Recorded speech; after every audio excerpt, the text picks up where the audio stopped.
গত বুধবারের ভিডিও। আর বিকেল বিকেল 3 থেকে বেরিয়ে পড়েছিলাম রূপার ঘরে যাওয়ার জন্য। আর যেখানে আগে হলে দুপা ফেলে রূপার ঘরে যাওয়া যেত, আজ কিন্তু বিকেলবেলা রেডি হয়ে আমরা সেজে গুছিয়ে বেরিয়ে পড়েছিলাম রূপার ঘরে যাওয়ার জন্য। যাই হোক, আজকে কিন্তু রূপার ঘরে মনসার বই পাঠ করাবে, তার জন্য আমাদেরকে ডেকেছে। আর তোমার সাথে গল্প করতে করতে কিন্তু রূপার ঘরে পৌঁছে গিয়েছিলাম। সেখানে গিয়ে দেখি রূপা অলরেডি মাকে সাজিয়ে বসিয়ে দিয়েছে, আর পাশে গোপুসোনাকেও বসিয়েছে। আর তারপর কিন্তু আমরা সবাই একসঙ্গে বসে গল্প করছিলাম। আর বাইরে দেখি জানলা দিয়ে সুন্দর একটা ভিউ আসছে, সেটাও শেয়ার করে দিলাম তোমাদের সঙ্গে। এরপর সোমা আর দীপা কিন্তু লেগে পড়েছিল মানে লুচি বানানোর জন্য ময়দা মাখতে। আর দীপাকে দেখো যে ও ময়দার সঙ্গে যুদ্ধ করছে না, খেলছে, বুঝতে পারছি না। আর এরপর কিন্তু রূপা আমাকে দায়িত্ব দিচ্ছিল ঘুগনি বানানোর, সেটাও করছিলাম।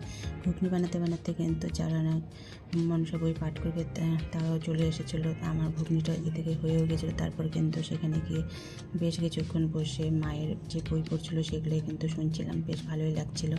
এরপর বই পাঠ করা শেষ হয়ে গেল, সবাইকে তেল সিঁদুরও দিয়ে দিয়েছিলো। আর মেয়ে মানুষ একসঙ্গে হলে যা হয়, হাসি মজাও হচ্ছিলো, খুব ভালোই লেগেছিলো বিকেলটা।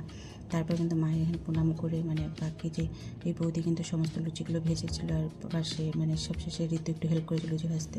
এরপর সবাইকে কিন্তু প্রসাদও দিয়ে দিয়েছিলো। সবশেষে কিন্তু আমরাও বসে পড়েছিলাম প্রসাদ খাওয়ার জন্য। আজকের বিকেলটা কিন্তু খুবই আনন্দে কাটলো রূপার ঘরে। আজকের ভিডিও এই পর্যন্ত।